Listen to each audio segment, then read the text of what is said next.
badges and NSA badges and green badges and red badges, and I've got IDs and I've got passwords, and I'm making a little stack of the blasted stuff. Because then it gets me into all the really more secret areas. And we already had their surveillance cameras, so we turned all the cameras away, and nobody noticed. So how effective is social engineering? How easy is this to do? Really, really simple. So the one I'm allowed to talk about, and I'm not sure if any of you guys are here, this was a fun one. For many of you, you probably won't recognize what that place is. For some of us, we know where it is. It's a Supermax facility, and we broke in. We were allowed to break in, as I said at the beginning. We're allowed to do all this fun stuff. We didn't get shot, which is good. But we broke in. We got threatened to be shot. This one, any of you guys recognize this one? It's the mushroom farm down the road. You guys know it? Drive on I-70, lots of big white mushrooms. So we broke in, and we got in, and we drove around for the entire blasted day. And our guy that was with us, the guide at the time, got fed up with the fact that nobody would tackle us. So we ended up parking between a couple of mushrooms, got onto the roof of the car and started taking pictures. At which point then the guns turned up. This one. Any of you guys recognize what this is? C-130, Hercules, Fat Albert in my world. It goes slightly sideways and throws people out of the back of it. And cargo. Pretending people, my father used to fly those things, he always wanted to throw me out of one of them. So again, this is on an airbase. It is on a restricted environment. It is somewhere that should be controlled. I, with my goatee, should not be able to walk up to that location. Dave, who was one of my guys, you saw him, he looked like he had a blasted suit on, looked like one of the Blues Brothers with his hair tied back. He has a mohawk. He doesn't fit on an airbase. We ended up getting up to that thing, got into the cockpit of that thing, called up the air control tower, and my best English went, I say, would you mind if I take this thing for a test drive, please? Son, would you mind holding on for a minute, please? Click.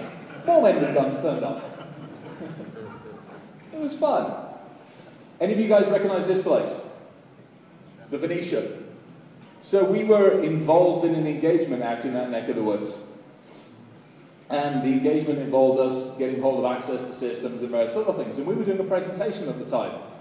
And the people knew me, so they kept all their electronics away. They were sensible. Ish. How many of you guys have laptops? Good. How many of them are encrypted? Sweet. It's getting better. Annually, the number of hands goes up. I like this. This was last year when the number of hands wasn't quite as high.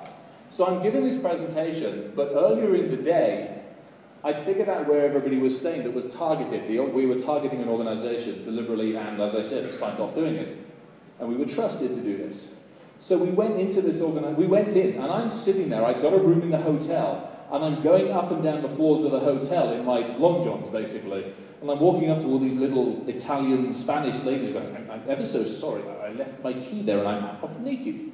Would you mind, could I borrow it? Thank you very much.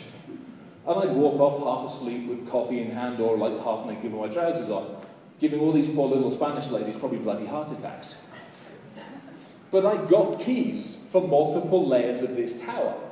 And then I went back to my hotel room and I took copies of the keys and I made copies of the keys and I slipped them through my little key maker and key finder and key copier. And then after that, I made the master key for the town of the Venetians. And then I went around all the hotel door rooms that I knew where we were targeting, and I took all their laptops.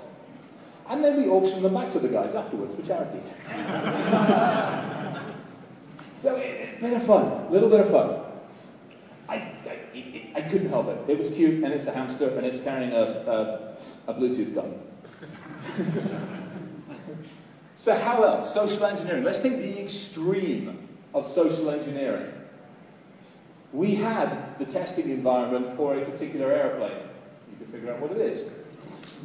We had the full, in this case, we had the this was an autopilot attack.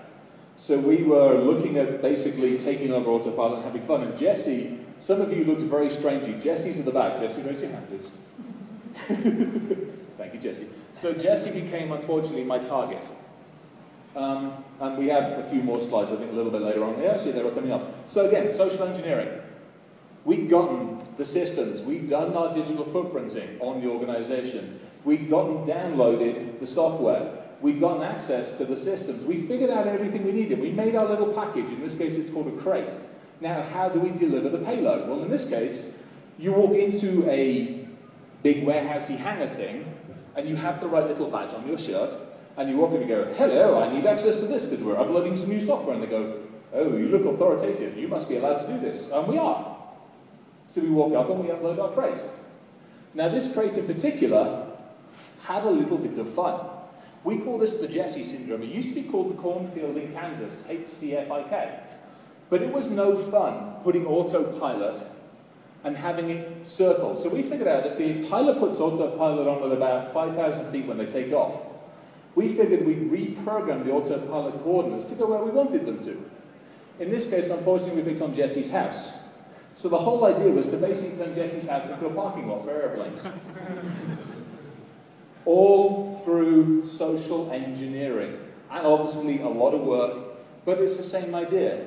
We acquire the target, we do our research. All of this, almost all of this data was taken from publicly accessible sources.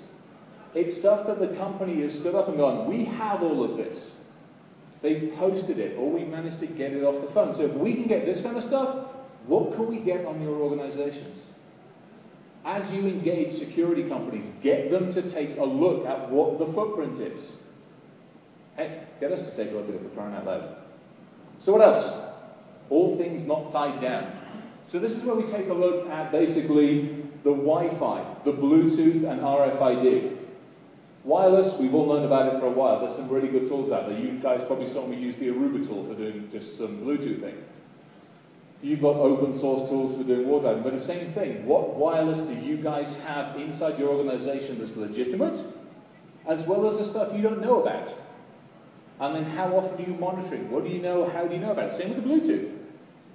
I mean, I had, what do we have, 25, 30 different Bluetooth devices just walking around today? Can you imagine if I sat in your lobby waiting for somebody during lunchtime or in the morning rush or the afternoon rush, how many systems I can see coming in, harvesting the data, and they can carry on going about their business. And I'm sitting watching their emails, their contacts, their data, etc., etc., etc. All of this kind of stuff. And we get engaged to do this. So we had fun with Bluetooth. I don't know how many of you guys have seen this one. I think I did this last year or I did this earlier this year. We presented this last year at DEF CON. So my young lady, some of you saw me walking around with my young lady earlier on today. She's very, very environmentally friendly. So when I said I wanted to make friends with a very nice Mercedes, she's like, well, it's big and it's ugly and it's got a V12 engine.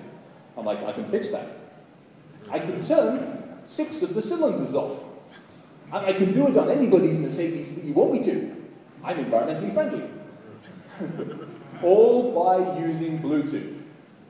Now the car has to be on. You can get into the Bluetooth entertainment system. How many of you guys have got relatively modern cars or have rented them when you've been to the airport? Yep. And you walk up to the car and it goes, aha, you have a Bluetooth telephone. Let's make friends. And it puts a 4-digit code up. You can bypass the 4-digit code. That's a fun thing to do. But then you get into the car and you're like, well, okay, I'm in the entertainment system. And then you can have some fun. You can go from entertainment to architecture. From architecture, you can go to the main CAN bus network, which now means I get access to, in this case, turn off cylinders, manually enter IDs, retry codes, the whole lot. In the case of one that we tested, we tried turning off the ABS, but we set off the airbag. I tried, I failed. We did the same thing with the Porsche, we did the same thing with the Lexus. We've done the same thing with, what's that little Honda thing, the piloty thing, whatever it's called. No, the Acura, the MDX thing. We've done that. I mangled my car again the other day, so they lent me a GLK 350 that had Bluetooth on it. So I spent the night at home in the garage the other evening having fun with it.